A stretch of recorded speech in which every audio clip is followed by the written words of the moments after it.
education, support, and care. And then as soon as you finish with your presentation, We're standing between people in one. Yeah, That's really. fine. No, it's not just, and I'm sorry. No, I'm teasing, I'm teasing. I thought that small group was actually really important. You start. Okay. I'm going to frame things a little bit. I'm kind of reluctant to do the laundry list approach, which is what I sort of thought was requested at one point.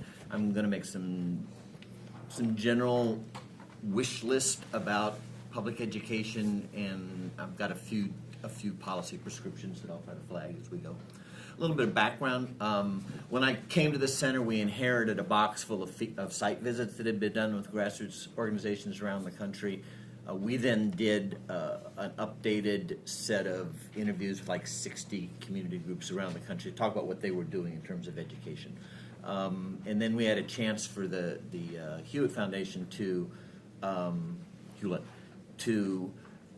a 10, 15-year retrospective of how a major community organization had really kind of gotten into education reform issues in a serious way. So that informs a lot of my thinking on it. I will say that I think a lot of this has to do with the way I'm thinking about parents. Been doing more work around youth organizations lately, and I think that's a separate conversation in some ways, kind of both the policies and I think the paradigms that some of them are using, which I think are actually more interesting in some ways. But a lot of the grassroots organizing around public schools came out of just because there's a school in the neighborhood and they're organizing in the neighborhood. And so they're coming from your basic model of find something that's visible and winnable. And then proceeded from there. We identified three general areas, and the punchline on this is they don't really make a continuum. But the way a lot of community groups get into school issues is around dignity and safety sorts of issues, of which the classic example is the busted restrooms, right, that aren't clean, they're broken. And those are something you can organize around. They piss parents off. You can actually often get something done with fairly unsophisticated just muscle from the community, right? I would argue that a school that can't keep their restrooms clean also probably can't teach kids to read, but the reverse isn't true. So you can organize the school into having good restrooms. You can push the pushers off the playground. You can do those sorts of visible sorts of things. You can get the crack house across the street moved. All that kind of stuff that a neighborhood group knows how to do. And those are good issues in and of themselves, but they don't necessarily advance the quality of education in a school. And so then parents start getting involved in the governance sorts of stuff, and that takes a lot of forms. The classic is the parent association, but big cities like Chicago, like New York, other places increasingly have sophisticated sounding ways that parents can participate. In New York, for instance, there's a thing called the school leadership team, and they, by law, are required to have 50% parents on it, and that group is supposed to supervise the formation of the budget and, just as importantly, put together the comprehensive education plan for the school. I'll come back to that. But so there are those sorts of things. There are budget kinds of things. There are a lot of different ways that the community can get involved in governance. And again, that's not on a continuum. That activity, I think, can be a black hole that just sucks up all of a group's energy and, again, may or may not ever have any impact on education. So where groups that are actually having an impact on schools have finally gotten when they do that is around the quality of instruction. And that hurdle in terms of organizing is really difficult. It's difficult because it really involves some knowledge base. It's not an overnight kind of thing. It's not getting the restroom cleaned up.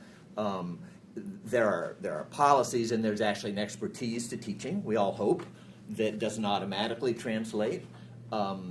And then there's the cultural and the language kind of barriers, especially in urban schools. I lived in Ecuador for a while, and there was a saying, los padres en la casa y los maestros en la aula. Parents in the house, teachers in the classroom. The school didn't want to hear from the parents. So if you're a mom from Ecuador and you're in Queens now, and somebody comes by and says we should go try to make the school better, they go, padres en la casa, there's that kind of stuff to overcome. So it's very difficult, and it's difficult to get people to like do something they think might be confronting their kid's teacher, right? That's really not where the problem is. The problem is almost always more systemic than that, except for the occasional rogue racist teacher. That's back to being kind of a bathroom issue, right? I mean, that just needs to get fixed. That doesn't change the education in the school. So that's kind of the three levels. So in terms of where we need to be, I think, is supporting community groups to take on the quality of instruction kind of issues. So where would you want that to be? And that's my wish list. I will say that I think organizing around schools gets way too specific, and it gets way too concerned with micromanaging, and that it really does boil down to cultural resources and ideally sort of education in the rice fields for chancellors and principals and mayors. We don't get the latter enough.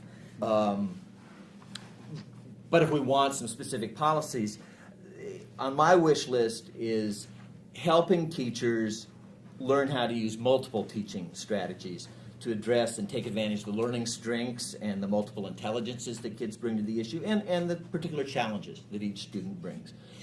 And that's not a slam dunk. That's a harder kind of teaching to demand.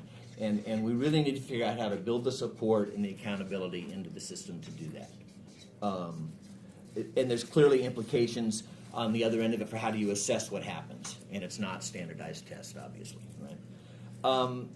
We need to help teachers learn how to use language and culture as a resource in their learning, as not something that gets shoved down anybody's throat, but as something that students can feel free to draw on in their own learning, draw on in their projects, and teachers need to know, again, how do you do that as part of your teaching.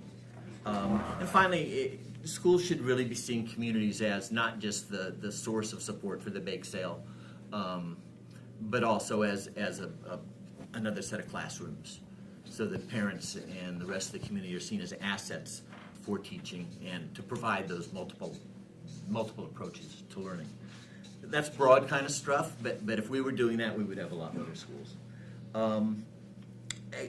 In terms of policy organizing, we need to focus on outcomes and the resources to make them happen. And we talk about resources distinct from money, because money is just, at some point you got to fight for the money. But you can go into urban systems and find really bad schools that have more per kid because of Title I than other schools that are more successful.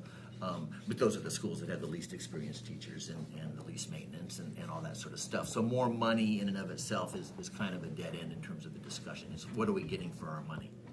And that's, we should be looking at that. I would argue for national benchmarks. You can call them national standards.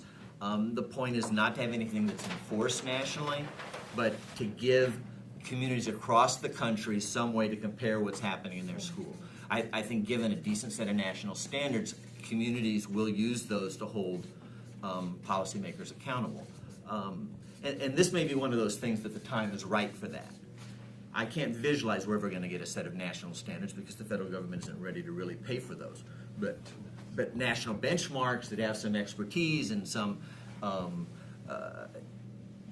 political backing to them would be a useful tool for us to have. And that might be, in terms of policy, that might be a winnable kind of demand that we could be making with our networks. The two big frames for policy are clearly about equity, and I'll come to the second one. But I mean, equity is not equality, right? Equity is that every kid has access to the resources he or she needs for a decent education. In most of our districts, we would be, equality would be someplace we'd have to get to on the way to equity, right? So there's nothing wrong with talking about equality of resources, but it's on the way to equity. We've done work with 12 cities in the last 6-8 years around the country supporting different kinds of community efforts, helping parents identify the relationship between resources and outcomes.